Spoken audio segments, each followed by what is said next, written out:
Magandang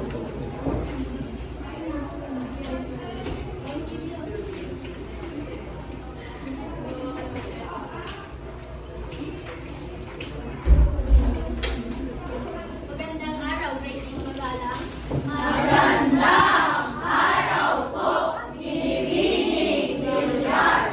Manatiling nakatayo ang lahat para sa ating panalangin. Monica, ari mo bang pangunahan ng ating panalangin? Panginoon, maraming salamat po sa panibagong araw na iyong pinagkaroon sa amin. Patuloy mo po kami gabayan at naway bigyan mo po kami at maging matagumpay ang lahat po sa araw nito. Ito po ang aming dalangin. Maraming salamat, Monica. Bago kayo magsiupo, mangyari lamang na pulutin ang mga kalat na inyong nakikita sa silong, gilid at likod ng inyong unahan. At pagkatapos nito ay pakiayos ang mga Sir, may lumipad ba sa ating klase ngayong araw? Maraming salamat, Kurt. Ako ay natutuwa sapagkat kayong lahat ay naririto ngayon. Kumusta naman kayong lahat? Masaya po. Mabuti naman kung gano'n. Handa na ba kayong makinig at patuto? Opo! So, handa na ang lahat? Nais ko na tandaan ninyo ang ating mga lituntunin sa loob ng silid-aralan. Una, makinig sa akin kapag ako ay nagsasalita sa harapan. Pangalawa, magpakipagdaldalan sa katabi sa oras ng klase. At pangatlo, maging marespeto sa bawat isa. At ang pang-apat, huwag gumamit ng cellphone kapag hindi kinakailangan. At ang pang-lima, makipag-participate sa ating mga aktibidad. Naintindihan ba ang ating alituntunin? Opo! Ayan, maraming salamat. Ngayon naman, bago tayo dumako sa ating panibagong aralin, balikan muna natin kung ano ang ating tinalakay kahapon. Sino sa inyo ang nakakaalala ng ating tinalakay kahapon? Okay? Tama, ito ay patungkol sa Reformation o ang panahon ng Reformation. Sino naman ang makapagbibigay sa inyo sa akin ng kahulugan ng Reformation?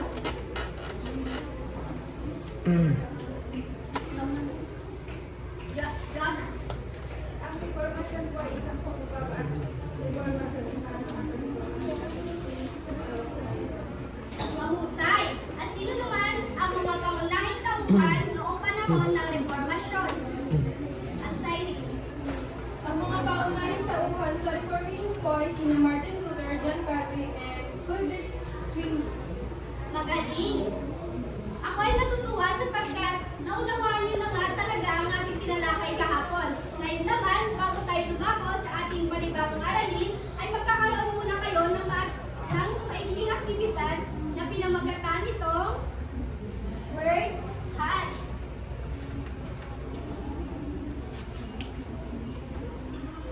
Maaari bang pakibasa ang panuto? Hatiin ang klase sa apat na grupo. Bawat grupo ay magtutulungan na hanapin ang mga nawawalang merka sa silong, gilid at likod ng kanilang mga buwan.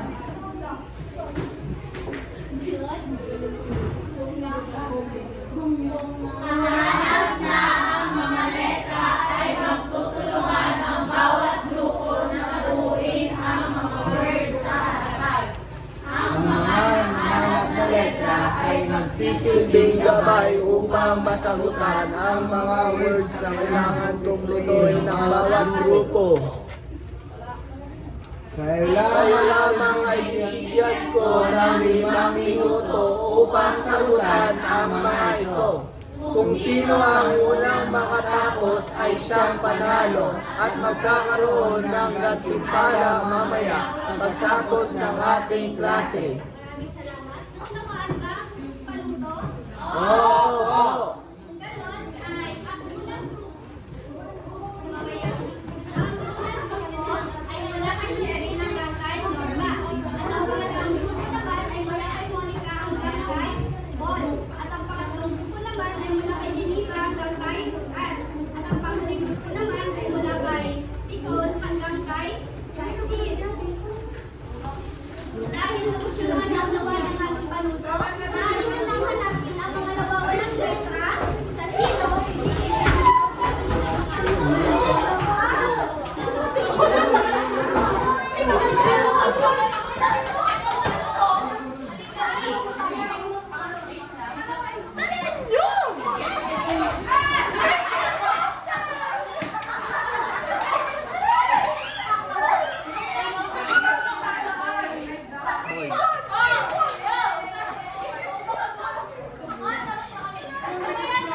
Subo mo.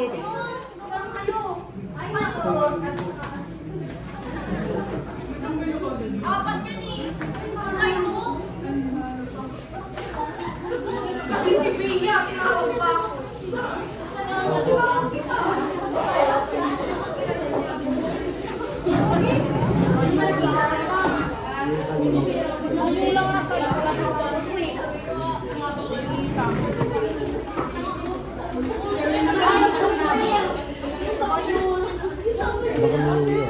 Ayan, at ang unang nanalo sa ating aktibidad ay ang ikalawang grupo. Palakpakan naman ninyo ang mga sila ay magkakaroon ng gantimpala mamaya pagkatapos ng ating klase. Alis sa ginawa ng aktibidad, may ideya na ba kayo kung saan patungkol ang ating bagong aralin ngayon? Kung ganon, saan ka patungkol ang ating panibagong aralin ngayon? Elisa. Magaling. Ito ay patungkol sa enlightenment.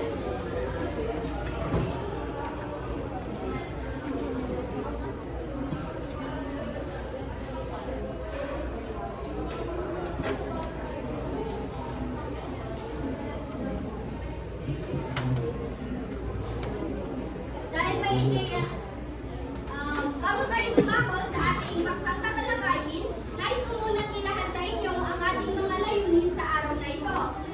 Maaari bang pakibasa ang mga layunin? Ipapaliwanag ang konsepto ng enlightenment at kahalagahan nito sa kasaysayan at lipunan. Ipapakilala ang mga pangunahing tauhan at akdas sa panahon ng enlightenment at Kailangan ang kanilang mga kontribusyon at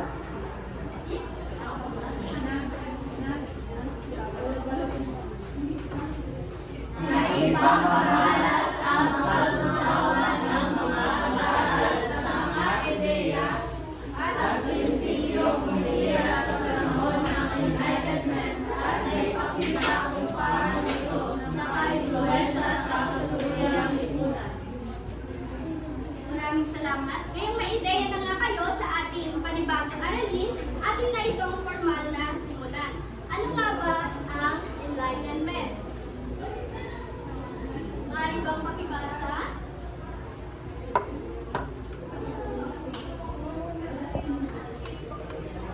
Jerilyn? Ang enlightenment o panahon ng kaliwanagan, ito ay nakasentro ng ika-18 siglo kung saan sinusulong ang katuwiran bilang pangunahing pinagmulan ng may kapangyarihan. Maraming salamat, Jerilyn. Ang enlightenment daw ay tumutukoy sa panahon ng paggamit ng mga agham na pamamaraan upang mapaunlad ang buhay ng tao sa larangan ng pangkabuhayan, pangpolitika, pangrelihiyon at maging sa edukasyon. Ang enlightenment ay kilala rin sa tawag na Age of Reason o ang panahon ng kaliwanagan. Nagsimula ito sa kaisipan na minungkahi ng mga pilosofo na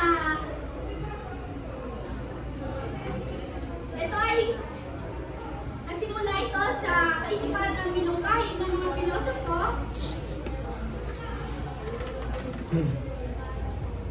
ito ay maaaring ilarawan bilang isang kilusang intelektual na binubuo ng mga scholar na nagtangkang ahon ang mga Europeo na mula sa mahabang panahon ng kawalan ng katwiran at bulag ng paniniwala noong Middle Ages. Ang mga pagtang ng mga intelektual na ito ay nagsilbing pundasyon ng mga modernong ideya na may kinalaman sa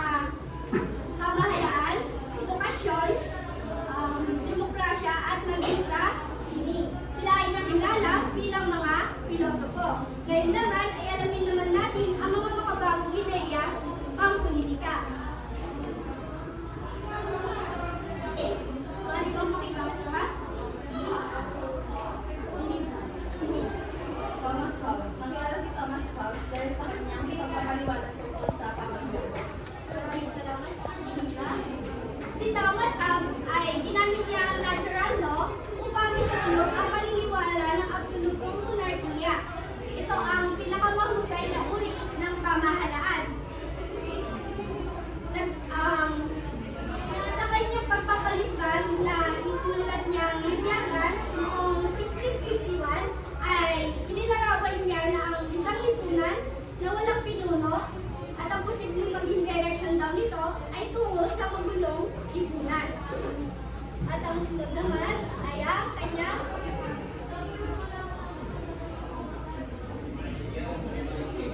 aklat na Leviathan. Maaari bang makibasa? Ilan?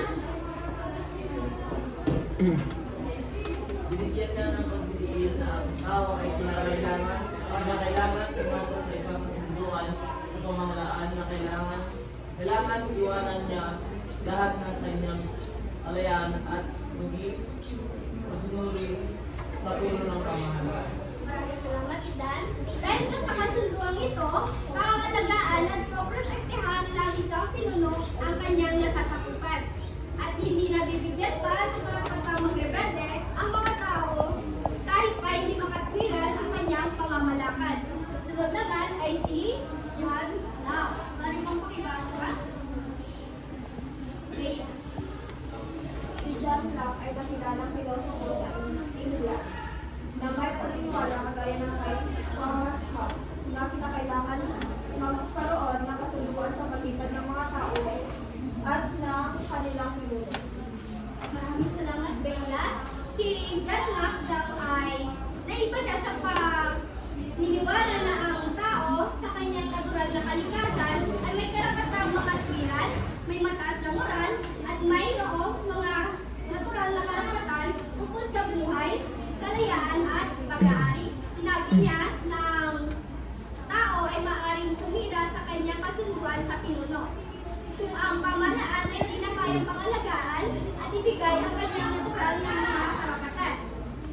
Binigyan din niya na kung ang tao ay gumagamit ng pangatwiran, sila ay makarating sa pagbuon ng isang pamahalaan na may mabisang pagkikipag-ugnayan at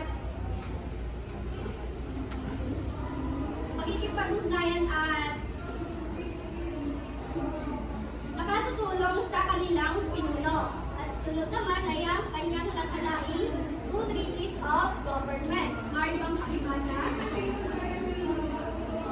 Nicole. Ang kanyang mga idea ay tulad na ng lathalaing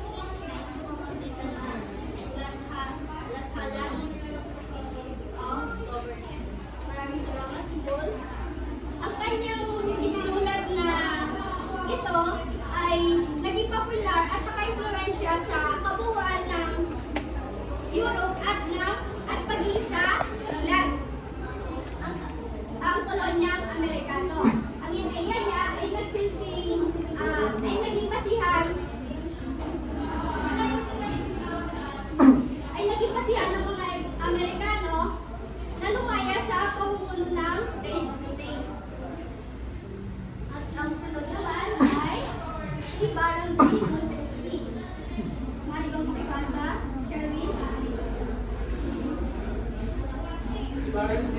Montesquieu ay inilalang pilosopo at sa larangan ng politika na naniniwala sa ideya ng pamahagi ng kapangyarihan sa isang pamahalaan. Maraming salamat. Si Baron D. Montesquieu daw ay hinati niya sa tatlong sangay ang pamahalaan. Ito ay ang legislative, executive, at judiciary. Ang legislative ay ang kanyang pangunahing gawain ay ang pagbubuo ng mga batas. At ang executive naman ay ang nagpapatupad ng mga batas. At ang pangatlo naman ay ang judiciary na tumatayong taga-hatol. Sunod naman ay si Voltaire. Maaari bang pakibasa?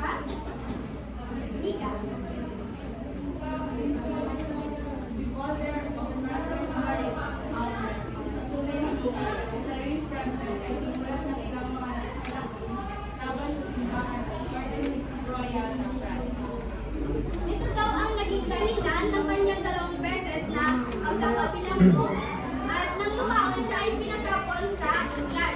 Pinagpatuloy niya ang pagsusulat sa inglan at binigyan niya ng pagpapahalaga ang filosofiya ni Francis Bacon at siyensya ni Isaac Newton. Naunawaan ba ang ating tinalakay ngayong araw? Dahil lubos yun naman naunawaan ng ating tinalakay patungkol sa enlightenment, ako ay may ilang katanungan lamang sa inyo. Ang una kong katanungan ay, sino sa inyo makapagbibigay ng mga pilosopo na nagbigay ng kanilang pananaw tungkol sa gobyerno noong panahon ng enlightenment? Answer me. Sila Thomas Hobbes. John Locke, Baron. Magaling, ito ay sina Thomas Hobbes, John Locke at si Baron de Montesquieu. Ngayon naman, sino namang makapagsasabi sa akin kung ano ang pagkakaiba ni Thomas Hobbes at ni John Locke? Hindi ba?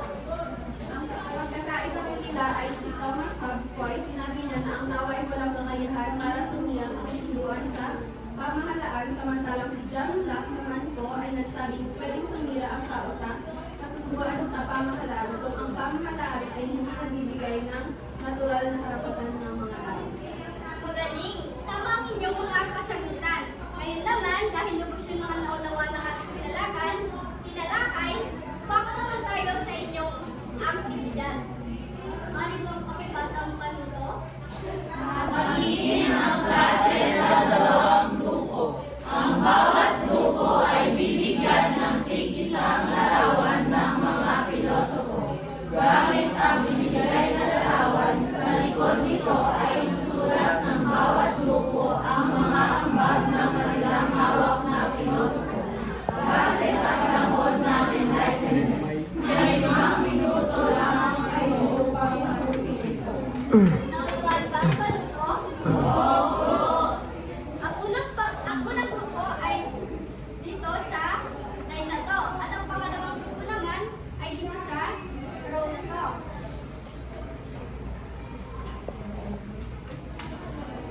Pwede kayong mag-circle at magtulungan ang inyong activity.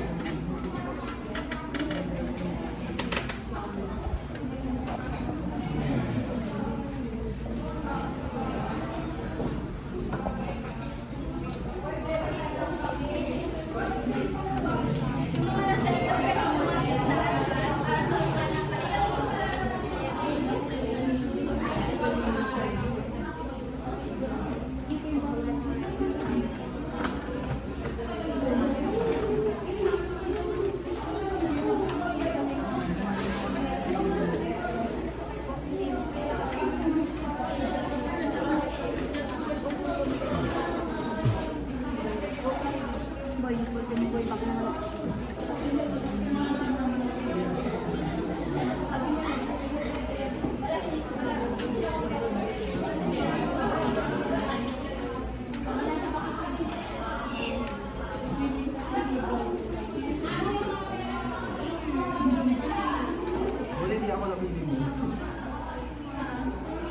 Tapos na ba ang bawat video?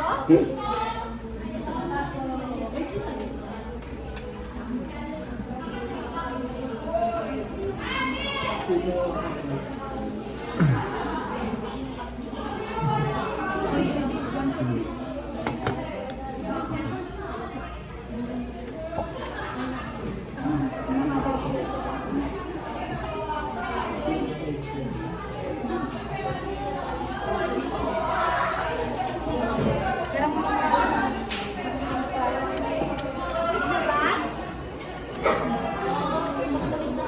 Tapos na, maaari bang pakipasa na sa akin? Ano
para po sa akin, yung ano po ba, yung pananaw po sa mga programa ng gobyerno. Bali po, para sa akin, nakawalan na po sa programa ng gobyerno. Lalo na po sa edukasyon namin. Tinutulungan po ng gobyerno na ang college students na mabayaran yung tuition nila sa pamamagitan po ng PLS. Kasi po, paano ba yung na-apply? So, kung natulungan ako, so parang mag-aaral ako mabuti. Maraming salamat, Monica. May iba po bang kasagutan? Ayan.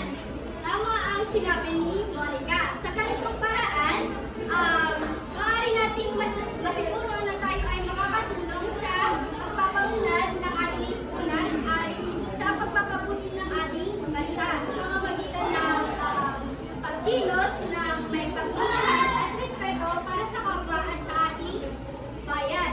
Ngayon naman, lubos yun naman naunawa na natin tinlaki ngayon, dumako naman tayo sa inyong maikling pagsusulit.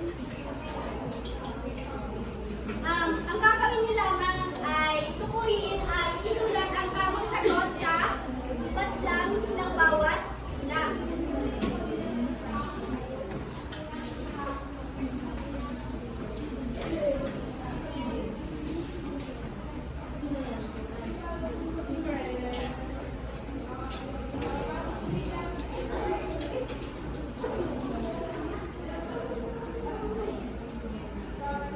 Tapos na ba ang una at pangalawang tanong?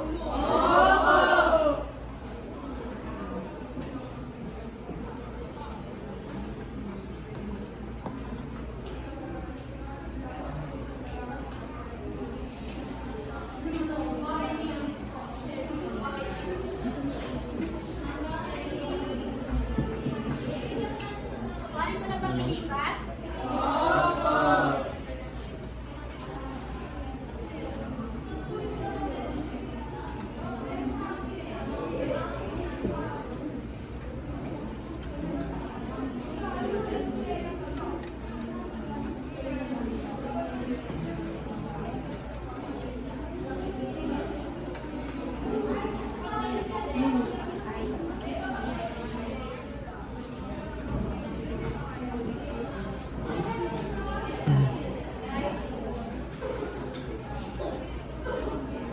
Tapos na ba ang lahat sa inyong pagsusulit?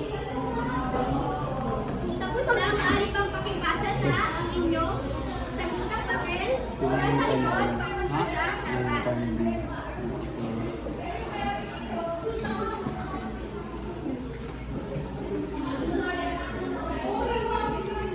Sila.